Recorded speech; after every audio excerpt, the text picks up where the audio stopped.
Hello, everybody. Welcome to Planet SkyFF, the world where everything revolves around £50,000. My name's Such. And my name is James. Yeah. Making moves, did transfers, even that didn't help. Still at the same rank. How many transfers did you make? Four. The annoying thing with Sky is that it doesn't let you see your history. Yeah, I mean, you should track it during the season. Yeah, but I can tell you, I haven't been, because I think I knew in about October that I wasn't winning the game this year. I've been between 4,200 and 4,700 for about 20 weeks, mate. Yeah, there's no movement whatsoever. But, we'll keep ploughing on. I made 4 transfers, which was tell us fun. Tell us about these transfers. This week, I sold Jared Bowen. I sold Nicholas Pope. Okay. I sold Conor Gallagher. Yeah. And I sold Adam Webster. Okay. All seems reasonable. Yeah. I bought Edward Mendy. Yeah. 9 points versus Pope's, whatever he got, which was less. Did you not buy him last Thursday? When they played Norwich? Yes. You did? Okay. Yeah. I think I did all of them last Thursday then. Okay, cool. Looks like it. Yeah. I'm confused because, to be honest with you, it's not my fault. It's Sky's fault for having such a pony website. But there's a lot of things pony going on with Sky at the moment. Ben Johnson's got 2, but Adam Webster obviously hasn't played it all, so that was Ben fine. Johnson, what a transfer that is. Yeah, man. It was the only playing defender I could afford after I'd made my move. So okay. That's the logic behind So Ben I Johnson. presume who else you bought in was quite exciting. Willock, which gives me loads of fixtures, and Rafinha. It doesn't sound that exciting, so. No. Why did Willock not play? He got ill. Oh, okay. Oh, you should be right. Didn't tomorrow. play. I presume you did all this last Thursday, didn't you? Yeah. So I ended last week on 115 points, and this week I got 93. 93. I've had a bit of I'd say a mare. It's difficult to judge, really. Well, how many points is a mare? I'm on 80. Oh, wow, okay. For the week. It's difficult for me to judge, really. So I gambled with the no Chelsea. I've only got Mendy. Which I think has paid off, really, at the moment, with them not having a fixture this weekend. I said to you this time last week, I think if they concede in either game, it's probably not worth me diving in when I know others are going with 2 or 3 players, for example. So I left Chelsea completely. And I feel like that's been all right.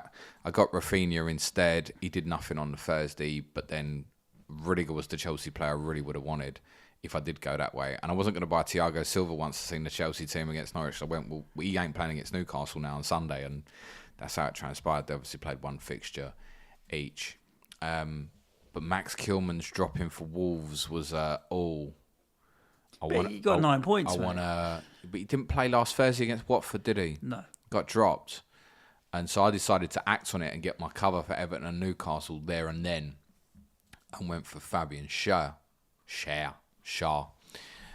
which has obviously done nothing for me so far. Though obviously it was extremely close for clean sheet on Sunday, and I actually think it probably, if it had finished 0-0, probably would have been between him and Dan Burn actually for the man of the match in that fixture. So that's set for Thursday now, except it's not set for Thursday. I didn't really need to make that transfer because I'm now short of the Wolves player, but I'd covered that off by buying Rafinha on the Thursday. But then I moved Pickford on. I brought Pickford in on Sunday, Suj. At least you got him somewhere. I spoke about it a lot on the FPL pods last week, and I spoke about it a bit on the Sky pods last week as well. I couldn't get the nagging, the idea that Burnley Everton was going to drop as a single fixture. I couldn't get it out of my mind, and I knew if I moved Pope to anybody other than Pickford, and I think moving Pope on was the right thing to do for those who have. I knew if it was anyone other than Pickford, I was going to shoot myself because I knew I was just end up going to go straight back to Pope. So those who've held on to Pope are probably quite happy at the moment. I moved to Pickford, gives me another cover for obviously Thursday night. And I've got Pickford now for Burnley Everton. Everyone else is probably going to go back to Pope. That fixture's obviously been announced for Wednesday the 6th, the first midweek after the international break. It's a single game day fixture. And everybody was hoping it was going to be the midweek afterwards because Burnley play at Norwich on the Sunday. So it would have been so easy to come off Pope, get a little gain, go back to Pope versus the Norwich fixture, arguably even captain him for Norwich and Everton. But the Everton game falling first makes it a little bit awkward. They play Manchester City on the Saturday immediately after the international break. And arguably Everton play at West Ham on the Sunday. Arguably the route in is better for Pickford.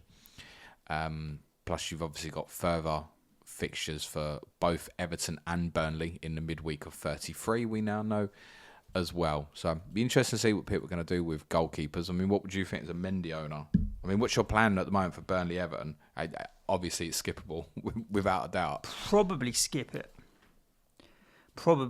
I've only got one transfer in mind today, and that's to sell Kevin De Bruyne for Bukayo Saka. Because I have no coverage for Saturday. Is it Saturday Arsenal Villa? Yeah, Saturday Arsenal Villa.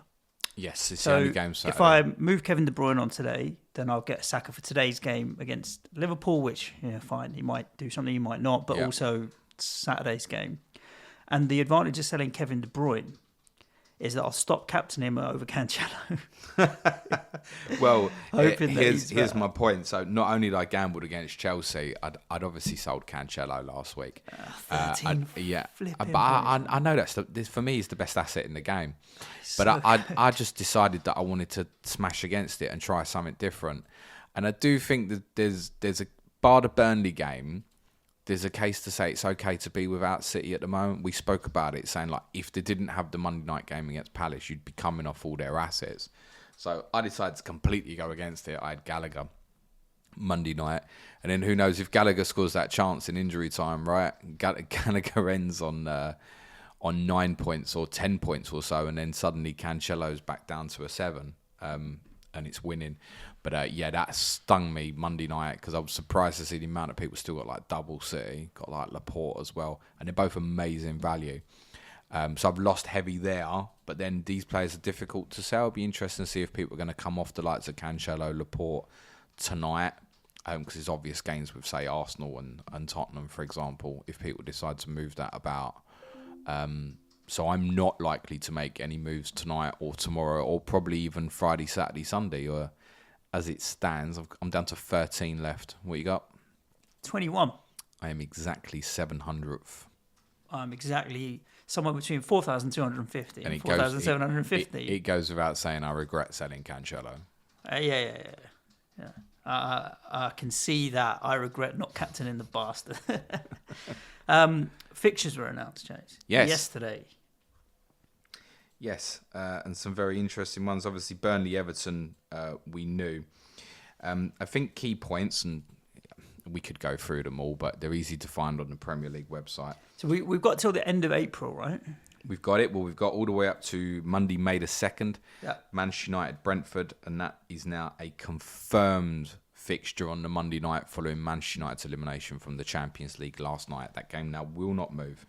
And arguably, you just buy a Man United player that night, to be very honest with you. There are other entry points for Manchester United. You can make a case that United player against Norwich on Saturday the 16th may arguably end up being the best captaincy option on that particular day, but you won't get to see the team. You will get to see if Harry Kane or Heung-min Son are in the Tottenham team at home to Brighton. And entry points for United otherwise are quite difficult because their next 4 weekend fixtures are all a Saturday. There is the extra game in the middle on Tuesday the 19th now away to Liverpool, but we'd be desperate to buy a United player for Liverpool away just for the sake of a game. So I actually think for those without United, I mean, just hold on literally right till Monday the 2nd. And there's a fair chance their fixture afterwards is Chelsea. There's a strong possibility that'll probably be the Saturday. So you could go on United Brentford on the Monday, then it's United Chelsea, then there's probably an extra fixture for them in the midweek, although they won't have an extra fixture in the midweek. So you probably literally maybe just be going in for Brentford and then Chelsea. We knew about game week 31 on match week 31 and 32. Obviously we've got the extra Burnley and Everton fixture in now on Wednesday the 6th. The entry point for Burnley, if you're going to go back to Pope because of the Saturday fixture against Manchester City, probably is on the night. There is a case if you're going Everton to do it either tomorrow night or on Sunday the 3rd when Everton travel to West Ham. So, I mean, if you did decide you were going to go Pickford, for example, say you've got Mendy, you could go Pickford Sunday the 3rd, you get West Ham away, then you've got the captaincy Wednesday the 6th. Then they play Saturday the 9th as well, Everton. So there is even a case to chain that, just go, right, I'm going in 3 games and then immediately off. So you're keeping for West Ham, Burnley, Man United?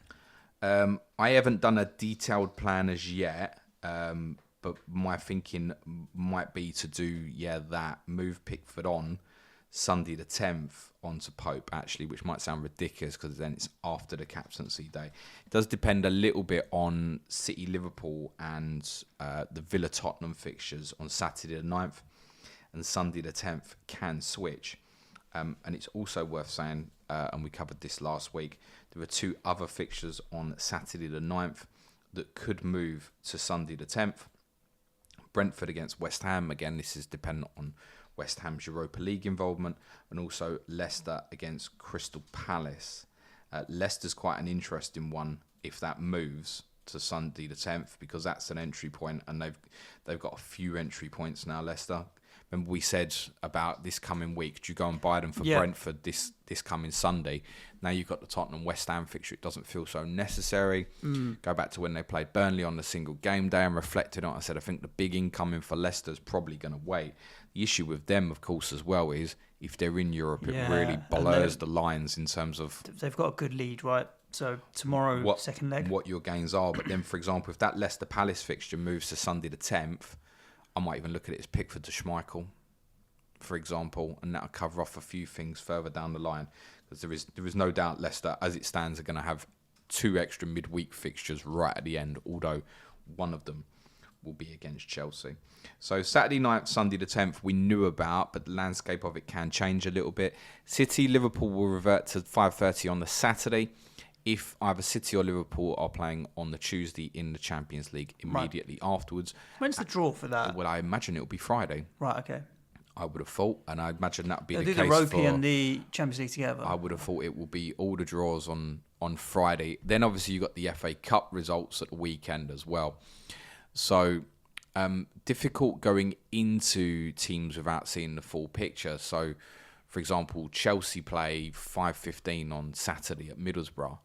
That can't influence your decision of what you're thinking about Villa and Arsenal on Saturday, in terms of you might be thinking, well, come off the Chelsea player because they're not going to have a fixture against Leeds on Sunday the 17th. You won't know. We don't know. We can all make the conclusion at the moment. We think Chelsea will probably beat Middlesbrough, but that's now got some needle to that fixture after Chelsea's bizarre decision to originally, and they have retracted it, ask for that game to be behind closed doors at the weekend. That's a conversation for another day. So match week 33, if we move on to the new announcements from yesterday. Basically, what we've got 3 games have been moved to the Sunday. There could be a 4th. Again, West Ham against Burnley. If you're still in Europa League, Suj could move to the Sunday. We've had Newcastle versus Leicester move to Sunday 17th. That's a lock. That's a 2:15 p.m. kickoff currently. The other 2 are not locks. Leeds versus Chelsea is 12 o'clock. That will obviously be postponed if Chelsea beat Middlesbrough. And the 4:30 game is Wolves against Manchester City. Similarly, that will be postponed if Manchester City beat Southampton on Sunday afternoon. So it is possible we could have a single game day on Sunday the 17th of Newcastle versus Leicester, interestingly. And again, coming back to where's these Leicester games coming. Yep. Tuesday the 19th, we've now got a standalone fixture of Liverpool versus Manchester United. Doesn't surprise me they've put that on a weeknight with no other fixtures to get the maximum amount of the TV coverage. Yeah.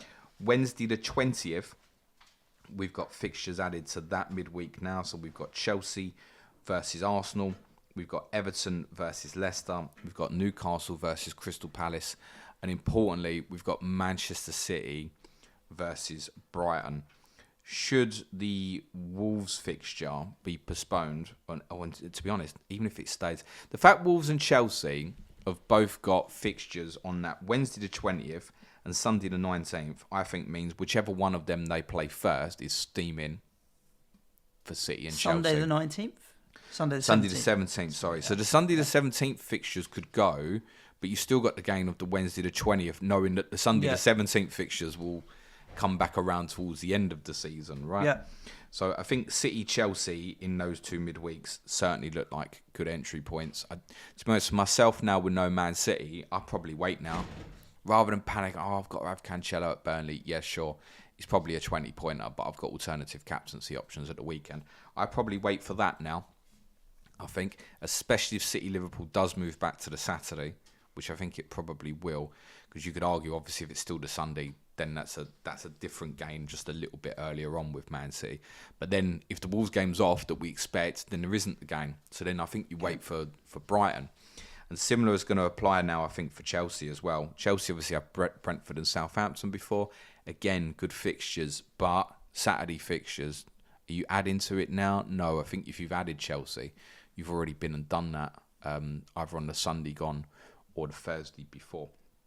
Those midweek fixtures between Tuesday the 19th and the final fixture, Thursday the 21st, another single game day for Burnley against Southampton, which I also have covered at the moment, Suj, because I have James Ward-Prowse. Oh, okay. But he does look like one of the most expendable options in my squad at the moment. I got him too. I think he's nice sellable. Yeah. Like I do not want to hold him just for the sake of that particular fixture. It might end up that it transpires that way, but if you take Southampton, for example, they've obviously got no fixture now till Saturday the 2nd, away to Leeds. They've got Chelsea at home Saturday the 9th. And obviously their own fixture against Arsenal on Saturday the 16th would be postponed themselves if they beat Manchester City on Sunday, which would mean all the way up to Thursday the 21st, Ward-Prowse only got 2 games in, 5 weeks or so. Saka's got 6 in the same time period. That's what I'm talking about. So if you're going to hold person just for the sake of it, just because, he's a captaincy option for me further down the line, well no, get rid of it and come back to it. Obviously, it's subject to obviously what sort of transfer numbers you obviously have in hand. Those fixtures, Tuesday the 19th to Thursday the 21st, will not change. Those fixtures are locked into that period. So if you're holding out the hope for Tottenham and Arsenal in that midweek, and unbelievably such, I still saw people asking last night, are Tottenham going to have a double game week in 30? No, Arsenal playing Chelsea, you melons. Like, can't you see it? I don't understand it. People don't get it. Anyway, those fixtures are locked in. The weekend fixtures, 16th and 17th of April, are obviously subject to the FA Cup results this weekend. We will know following this weekend, by Sunday evening, what of those games are on and off. Game week 34, interestingly, we've only got Saturday, Sunday games.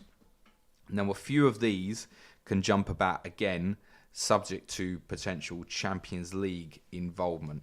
So Chelsea against West Ham is penciled for Sunday the 24th at the moment.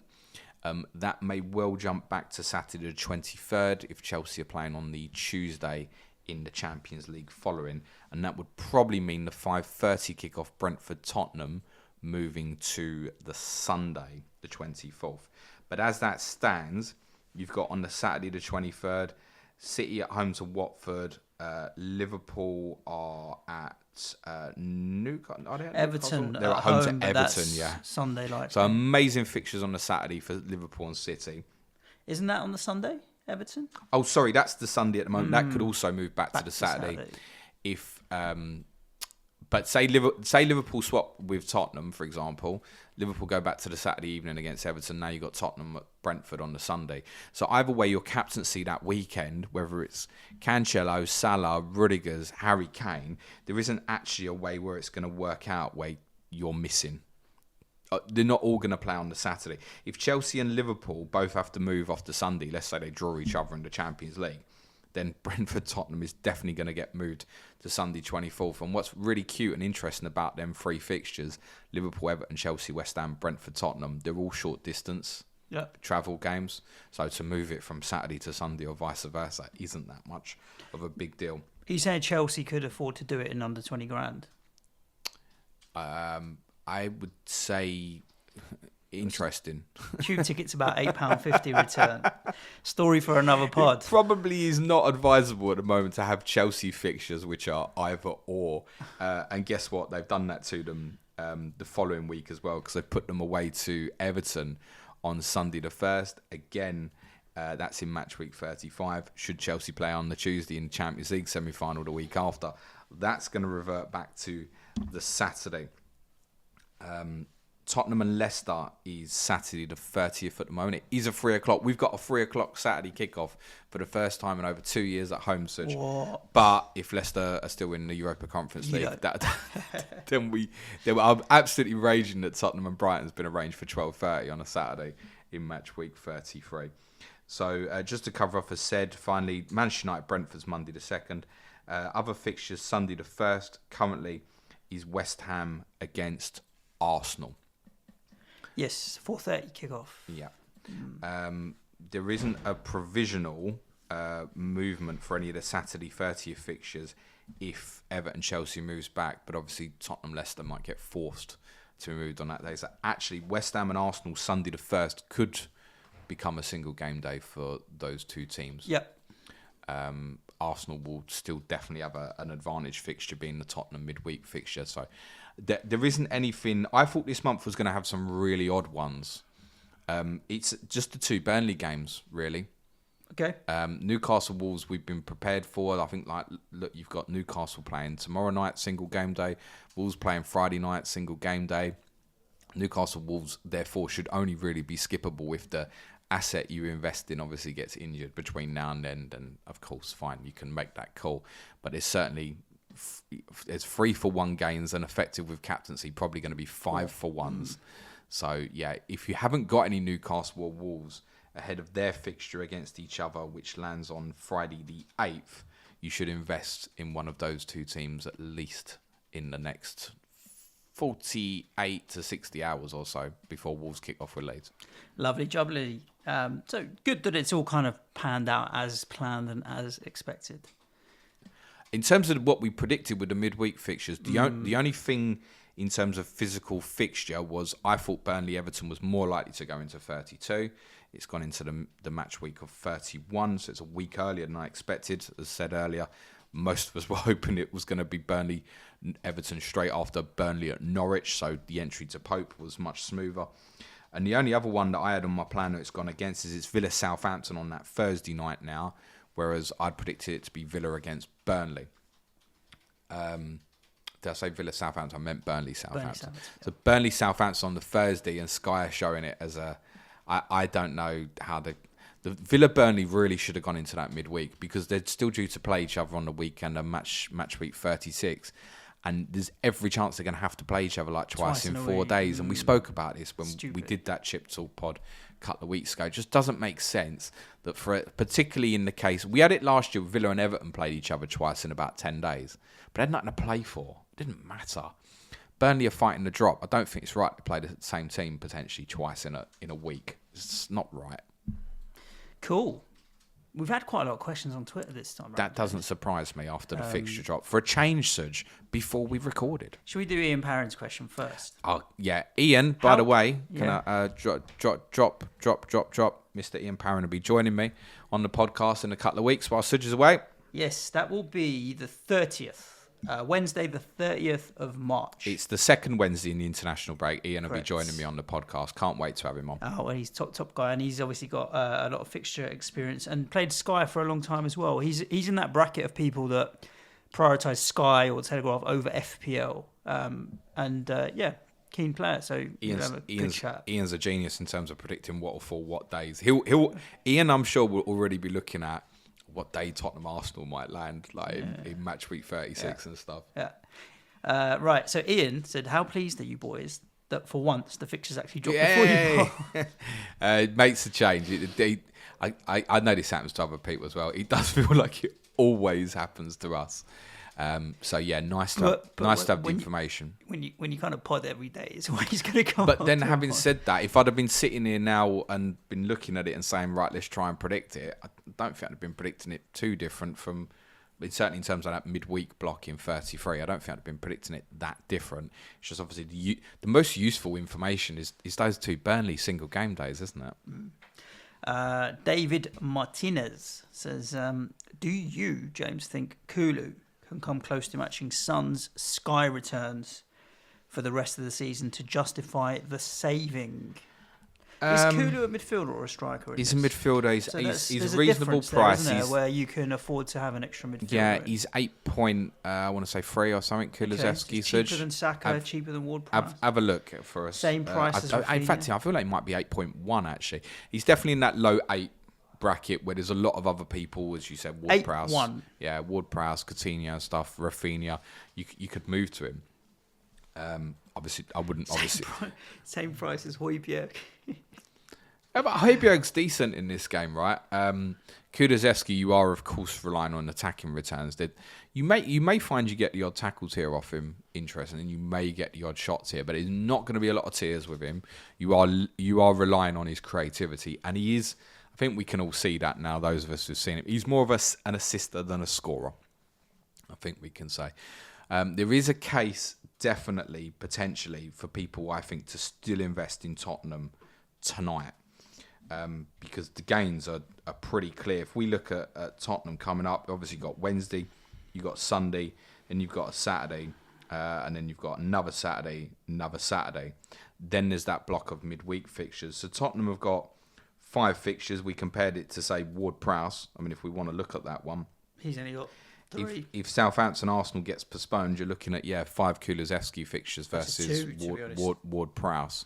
Now, Southampton Arsenal's probably going to be on, so that's not the best example of where the gain is. But there is still a case. I think a few people will go for Sun tonight. I think the invitation of the Wednesday night game, the Sunday night game, and then what comes afterwards as well, will interest people to have a further look, give you a backup to Kane. I think a few extra will go for Son tonight. I think anybody who hasn't got Kane tonight will probably do it unless they can't afford to do it. And there is a case, yes, to have a look at a number of different Tottenham assets. I mean, you're looking for differential punt at the moment. My mate Doherty, right? Doherty. It's not really a Sky asset, but part of the reason for me obviously kind of going against Chelsea City was I need to try something else. I feel like with Chelsea, I dodged it. With City, I definitely didn't dodge it. Who is the best Newcastle asset given they have the single game days? I've got Willock sitting there now. Obviously, St. Maximin's always the best, but he's never fit. You've now got Fabian Schär. Yeah, I've got Fabian Schär because I think he's definitely got favouritism. He was, to be honest, he wasn't someone on radar. I made a decision that I thought there was a good chance Kilman might get. Once I saw the team against Watford, I made a decision because I was buying Rafinha. He was expendable, and I couldn't afford, in my opinion, to look at the Newcastle Everton fixture tomorrow night and know that I might end up waiting till tomorrow night to make the move of, say, Kilman to Schär anyway. If, say, Kilman wasn't in the team, admittedly, I could have made that transfer on Sunday because I would have seen the teams. But I decided to pull on it on the Thursday night. That's obviously not worked, so I'm completely down on that transfer at the moment, right? But I think the answer, and this is commonly answered with most of these teams like Newcastle, is the answer is the goalkeeper. Pickford, Pope, Dubravka is probably the case with all of those sort of teams that the keeper's the best option, really. Giovanni Leon says, is selling James, I'm assuming he means Reece James, a bad ploy at this point? I can otherwise sell Schär for Tierney. So Reece James apparently in training. Okay. But this is not going to affect anything from a Premier League point of view for you over the next 4 or 5 days. It does, of course, mean that he could be back for Brentford, which is the first game after the international break on Saturday the 2nd. Is he looking to sell or buy, you say? Sell James to get Tierney or sell Schär to get Tierney? I wouldn't break my neck to get Tierney, personally. Okay. I think I'd leave that on the basis that I think you'll want to come back to Reece James. Unless you know you don't want Reece James in future game weeks. And there are definitely gains. I mean, again, if we look at that, looking up to the match week of 33, if Chelsea Leeds is postponed, in fact, even if it's not, over that period, Chelsea got 2 fixtures, Arsenal got 5. So yes, again, I mean, it looks like Salah's going to be fit tonight, but I was looking at, should I go Salah to Saka for a little bit, for example? I wouldn't consider Lacazette. So there are definite gains. I would prefer to go Gabriel, but guess what, Mr. Sudge? Mr. Gabriel apparently is a bit of a doubt tonight as well. Rumour swirling around. Someone had posted wife expectant. Okay. I believe that he probably didn't train yesterday, but I think that's why one of the Liverpool players missed training last Thursday as well, was because of a baby. So it doesn't mean that he won't play tonight, for example. And he's a critical player for Arsenal. There are definitely gains on Arsenal and Tottenham where you can still enter them tonight, 100%. And the other thing with Reece James is you can look at that versus Kieran Tierney and say, well, it's 5v2. Possibly no captaincy. Obviously, if you've got no coverage Villa Arsenal, then it does give you one. Otherwise, you probably won't. But what's to say Reece James even plays the 2? Might be 5-0, right? You've got FPL Bruno's got a couple of questions. There's a question coming in saying what your game week 33 team should look like. I'm pretty sure that's FPL. So we'll skip it. 2 questions here. Even though Everton... I cannot understand how anybody ever gets the hashtag SkyFF, Sky Fantasy Football Podcast, the logo, the image of the Sky Fantasy Football logo, and an image that I tweet with, and still we get an FPL question. I just want to block these people, to tell you the truth. I wonder if he's listening. What's his name? Oh, it just says aha. Aha, you're blocked.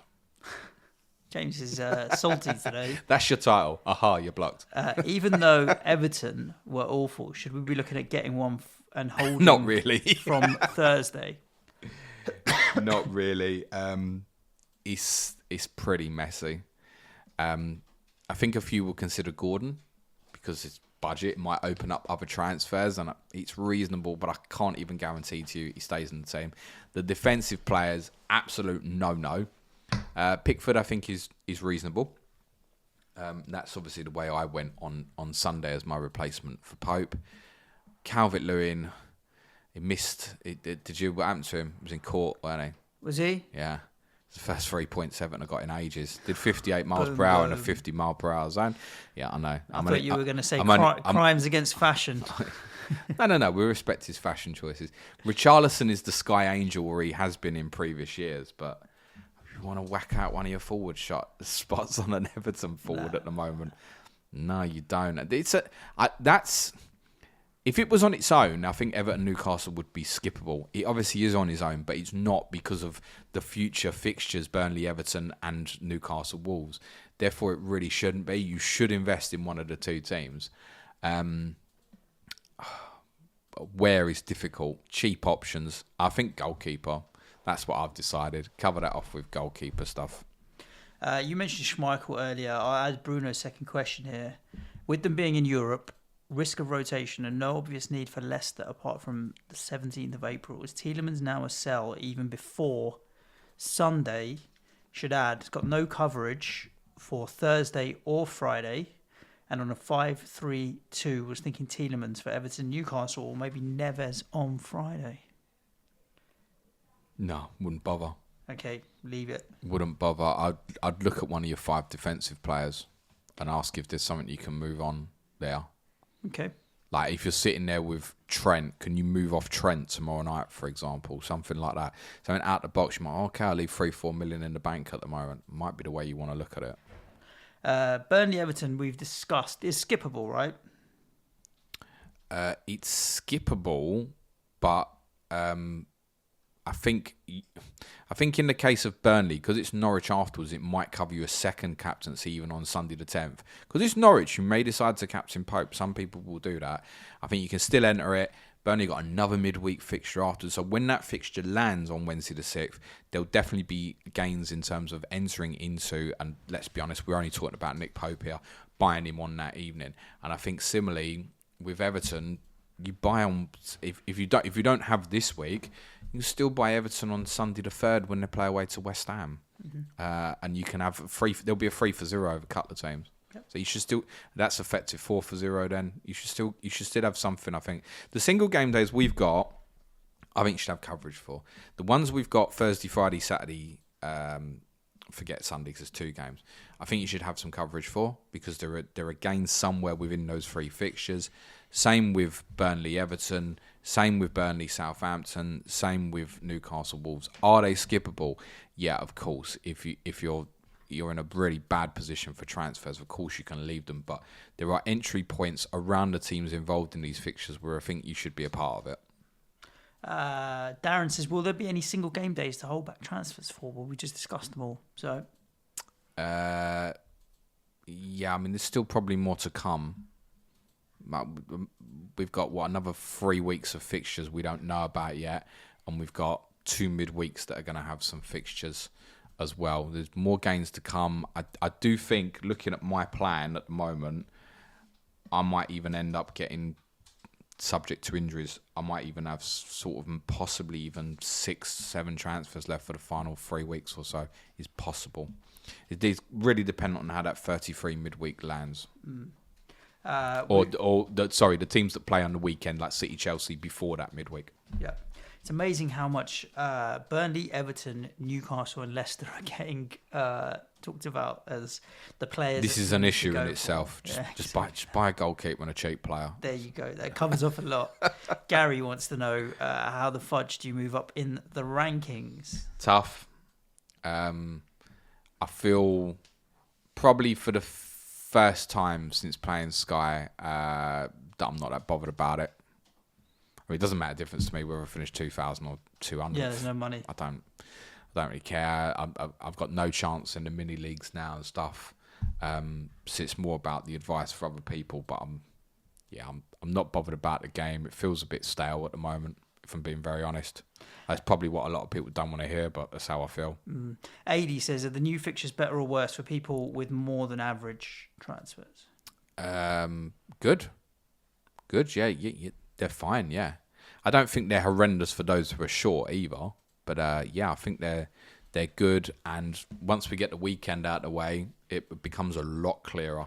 The FA Cup results are really important. Also, obviously, which days teams are going to play in the Champions League is quite important as well. Yep.